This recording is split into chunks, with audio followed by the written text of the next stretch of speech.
Buenos días, buenas tardes o buenas noches, según el momento en el que estén viendo esta presentación. Mi nombre es Celia Callejas y soy doctoranda en la Universidad de Valencia. En esta presentación abordaré un aspecto particular de la escritura memorialística del exilio a partir del caso concreto de Carmen Antón y su obra Visto al pasar, República, Guerra y Exilio, publicada en 2022 por la editorial Renacimiento. Para comenzar, me gustaría introducirles brevemente este testimonio que es poco conocido. Como bien he dicho, se trata de Visto al pasar, una reedición, ¿no?, de la publicada originalmente en 2002 por la editorial gallega de Isoso Castro, y es una obra que incluye las vivencias de una mujer marcada principalmente por el conflicto de la guerra civil y por el exilio. Estas memorias están escritas desde la residencia permanente de la autora en Buenos Aires y cuentan con la perspectiva reflexiva que le otorgan la vejez y sobre todo la distancia temporal, puesto que fueron puestas en escrito 60 años después de que los acontecimientos que recogen tuvieran lugar. Podríamos decir que entonces incluye esos primeros 23 años de vida de la autora, desde esos años previos a la guerra civil, el propio estallido del conflicto bélico, su participación y colaboración en la vida cultural republicana y finalmente pues ese exilio forzado, ¿no?, a bordo del Masilia, como veremos más adelante. Sin embargo, pese a su amplitud, que cuenta con más de 400 hojas de testimonio, el relato se interrumpe de manera abrupta con la llegada del autor a Buenos Aires, omitiendo por completo la descripción de su vida en el exilio. Este corte puede parecer casual, pero es el resultado de lo que podemos intuir como una decisión deliberada de la autora de cerrar el relato y sus memorias con el fin de la guerra y así poder conservar una identidad que sea definida por su compromiso político y cultural, evitando que su identidad quede o sea leída únicamente a través de esa condición de exiliada. Aún así, como vamos a ver, y un poco es el objetivo de esta comunicación, es intentar demostrar cómo su vida en Argentina no desaparece por completo, sino que permanece latente en todos los márgenes del libro de memorias, de su escritura, y también reaparece en otras fuentes, como veremos a continuación. Aunque las memorias de Carmen Antón concluyen, como bien he comentado, con esa llegada a Buenos Aires y omiten el desarrollo concreto de su vida en el exilio, podemos decir que la experiencia del destierro en sí es algo que impregna toda la obra. El exilio no es un espacio geográfico o una fase vital, sino es más una condición existencial que moldea la mirada de la autora, esa mirada retrospectiva y que determina el modo en el que ella reconstruye su vida en el pasado, en el que ella reconstruye su identidad. Es decir, aunque sus recuerdos se centran en la juventud, están siempre como atravesados por esa experiencia de la distancia, de la pérdida. Están impregnadas por la nostalgia. Entonces podríamos decir que ella lo que hace es reconstruir su identidad desde aquello que ya no está, desde aquello que se ha quedado atrás, lo que nos presenta como una especie de identidad fracturada. ¿Esto cómo se observa también en el relato? Pues podríamos decir, por ejemplo, perdón, que se ha pasado. Vale, estilísticamente hablando, le otorga a sus memorias un tono profundamente emocional, poético. Entremezcla ese relato de los hechos históricos con una escritura un poco más íntima, más reflexiva, llena de imágenes sensoriales, de referencias y paratextos literarios, del uso de evocaciones como puede ser el olor a café que ella describe que en Buenos Aires, que la traslada y le recuerda a la cafetería de la facultad, o el uso sobre todo de figuras retóricas como la que tan destacan en el libro de memorias, que es la metáfora de la mecedora, usada como título incluso en la obra teatral de Elena Boledi, basada en las memorias de Carmen Antón, y utiliza esta metáfora de la mecedora como esa representación del viaje a través de la memoria, ¿no?, ese movimiento repetitivo, ese constante retorno al pasado que nos permite crear recuerdos, emociones, reflexiones. Ella misma dice así: una mecedora es ideal para retroceder en el camino del tiempo. Los pies se desatan alegremente en el aire, vuelan, se afirman en un estar y no estar, de aquí para allá, de allá para aquí, un dos, un dos. Asimismo, el lenguaje que emplea también refuerza la dimensión colectiva del exilio, aun cuando el relato es en primera persona del singular, aparece un nosotros como una marca a veces implícita, otras veces explícita, que cohesiona y une su historia con la de toda una generación. Dice la propia autora: nosotros, los exiliados, teníamos mejor suerte, paz, trabajo y amigos, sí, pero con una pena muy honda, como la pena de soledad que también definió Federico. Este uso del nosotros, que aunque a veces, como comento, es implícito, constituye una constante que revela, pues eso, una experiencia compartida, que está arraigada pues, en vivencias políticas y culturales que son comunes, como puede ser pues, esa dolorosa salida de España o ese viaje hacia la salvación de América, ¿no? Si nos centramos en cómo podemos observar directamente en el relato de Antón el tema del exilio, debemos decir que el primer exilio de Antón, como el de muchos españoles de la época, comenzó en París. Fue un refugio temporal debido a la presencia de la Segunda Guerra Mundial, y Antón pronto tuvo que considerar otras opciones de refugio con su familia. Aquí tenemos que tener en cuenta principalmente la intervención del poeta Pablo Neruda, porque sugirió la posibilidad de emigrar a Chile a bordo del Winnipeg. Pero debido al embarazo avanzado de Antón, pues tuvieron que rechazar la propuesta, aceptando así, digamos, inscribirse o abordar en el Masilia, en el buque Masilia. Otro de los buques, también coordinados por Pablo Neruda, perdón. Sí, por Pablo Neruda, ¿vale? Que tenía como destino Santiago de Chile. El viaje del Masilia partió de La Rochelle el 17 de octubre de 1939. Llevaba a bordo unos 384 pasajeros, de los cuales 147 eran republicanos españoles, lo que dio lugar a una diáspora cultural que influiría pues, en los países de acogida. Sin embargo, debemos destacar esas condiciones a bordo, que eran bastante precarias. Los republicanos, para empezar, fueron segregados en una bodega de tercera clase con espacios reducidos y pocas comodidades. A esto había que sumarle la separación de camarotes entre hombres y mujeres, porque mientras que algunos hombres pues, disfrutaban un poco de la compañía entre amigos y conocidos, pues las mujeres asumían solas la responsabilidad del cuidado de los niños, de la limpieza de la ropa, enfrentándose, al igual que a los hombres simultáneamente, pues a esa lucha emocional y psicológica que suponía pues, la incertidumbre a lo desconocido.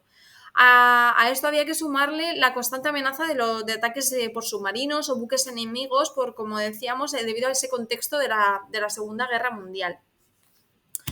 Tras esta situación, el Masilia hizo una primera escala en Río de Janeiro, donde algunos de ellos pudieron desembarcar. Sin embargo, la segunda escala en Montevideo fue rechazada, y al igual que ocurrió en Buenos Aires cuando llegaron el 5 de noviembre de 1939, la situación que presentaban era tensa. ¿Por qué? Porque la presencia de exiliados provocaba un gran revuelo. Entonces, esto obligó a que los exiliados españoles no pudiesen atracar y se tuviesen que permanecer en alta mar hasta poder, digamos, abordar en un tren hacia Chile. Lo que pasa es que la suerte de los exiliados pues, cambió bastante gracias a Natalio Botana, el director del diario Crítica y que era defensor también de la República, quien usó pues, su influencia y su respaldo moral y económico para un poco presionar al presidente Roberto Ortiz, quien, aunque desde finales de febrero pues, de ese mismo año había prohibido todos aquellos actos que no fueran en apoyo a Franco, emitió un decreto excepcional que concedía asilo a unos 36 intelectuales del Masilia. Entonces es como así algunos de ellos, entre los que se encontraban Antón y su familia, debido a la conexión que su marido Gori Muñoz tenía con Victorina Durán, pudieron finalmente desembarcar y establecerse en Buenos Aires. En aquella época, como bien leeremos a continuación, que la propia Antón reflexiona sobre ello, Buenos Aires se consideraba un centro cultural y artístico de primer orden. Como bien Antón dice, Buenos Aires en el año 40 era una ciudad maravillosa, refugio de todas las principales expresiones artísticas como resultado de la guerra que asolaba Europa. Todo lo mejor del mundo, recitales, conferencias, tenían lugar en Buenos Aires, ciudad celebrada por su prestigio cultural y una economía floreciente. De esta manera, con incredulidad ante el desembarco en el exilio argentino, Carmen Antón concluye el relato de sus memorias, cierra el capítulo de su vida y deja atrás toda esa conexión de su vida, digamos, afectada directamente por la presencia de la guerra. Y así es como finalizarían las memorias de Antón. Ahora bien, como hemos anticipado, el exilio también aparece de manera colateral, digamos, a estos escritos memorialísticos. Para reconstruirlo, pues debemos acudir para ello a otras voces, como puede ser, por ejemplo, la entrevista que concedió la propia autora a Bazar TV en 2015, la propia web que sus hijas dedicaron a su marido Gori Muñoz, que cuenta con un gran arsenal fotográfico de la familia, y sobre todo, y lo más importante, a los recuerdos de sus hijas, que pues actúan como esa especie de representantes, ¿no?, de la segunda generación del exilio. Según el testimonio de sus hijas, la llegada de Carmen Antón a Argentina supuso una ruptura definitiva con su pasado teatral y vital, por esto que había sido miembro de la Barraca. Y bueno, pues toda esta nostalgia por estos años de actuación, de teatro, de pasión, pues no dejaron de acompañarla. Sus hijas dicen, vivía más en lo que no fue de sus tiempos en la Barraca que en el presente, aunque este le trajera infinitos éxitos. Esa especie de tensión que había entre la vida que dejó atrás y ese presente que se intentaba reconstruir, pues atraviesa toda su experiencia del exilio, ¿vale? Incluso cuando fundó la tienda de diseño infantil en Fangaté, cuyo nombre se debe al apodo con el que los marineros del Masilia se dirigían a su hija recién nacida durante la travesía del exilio. Este negocio lo compartía con Rosalía Casona, la esposa de Alejandro Casona, y su hija Marta. Entonces, por lo tanto, no solo simbolizaba esa capacidad de reinvención, sino que al mismo tiempo era un espacio de colaboración y creación familiar. Como por ejemplo, las propias hijas dicen, mamá creaba los modelos, Rosalía llevaba las cuentas y papá pintaba pajaritas en los muebles. Sin embargo, me gustaría subrayar que su legado más profundo como exiliada no fue profesional. En torno a su familia, digamos que se tejió como un núcleo íntimo de amistad y apoyo, conocido con el nombre de los Nocturnos, que era un grupo formado por otros exiliados, como bien hemos dicho, los Casona, Maruja y Agustín Nogues con sus hijos, algunos de los Alberti también, María del Carmen y Jesús Prados. Y como las propias hijas de Antón cuentan, estos vínculos trascendían incluso la amistad, ¿no? Los adultos se convertían en los tíos de los hijos y los hijos eran hermanos. Compartían vacaciones, celebraciones y, bueno, sobre todo compartían tertulias, que actuaban como un poco de espacios de resistencia cultural. En ellos pues se cocinaban paellas, se entonaban himnos republicanos, se recordaban batallas como la del Ebro o la de Teruel.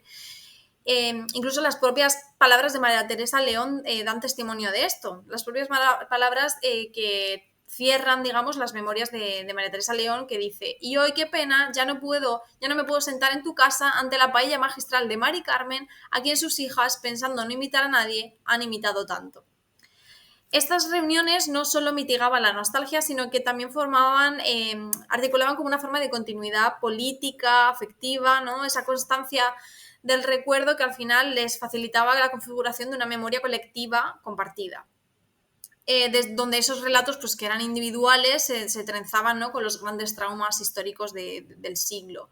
Por ejemplo, da testimonio de esto el mapa de Madrid que había en la pared del Salón de Antón, en el que se veían los versos de Antonio Machado: Madrid, Madrid, qué bien tu nombre suena.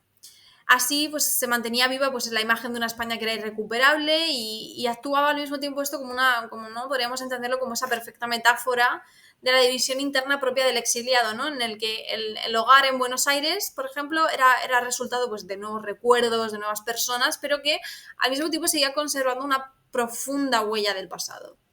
De esta manera, la vida de Antón y la narrativa de sus memorias se convirtieron en un claro testimonio de este dilema, ¿no? De esas idas, esas venidas entre la realidad del presente, la realidad deseada, la crudeza del exilio, pero sobre todo por la nostalgia, ¿no? Por esa tierra perdida, porque ella estaba agradecida a Argentina, su país de acogida, pero al final estaba afectada por las repercusiones de un exilio irreversible. Es así tanto que Antón dedica sus últimas palabras a lo que ella considera una de las mayores pérdidas de su vida. Pero a pesar de eso, sigo soñando con aquella tierra a la que perdí en un lejano día del mes de febrero de 1939.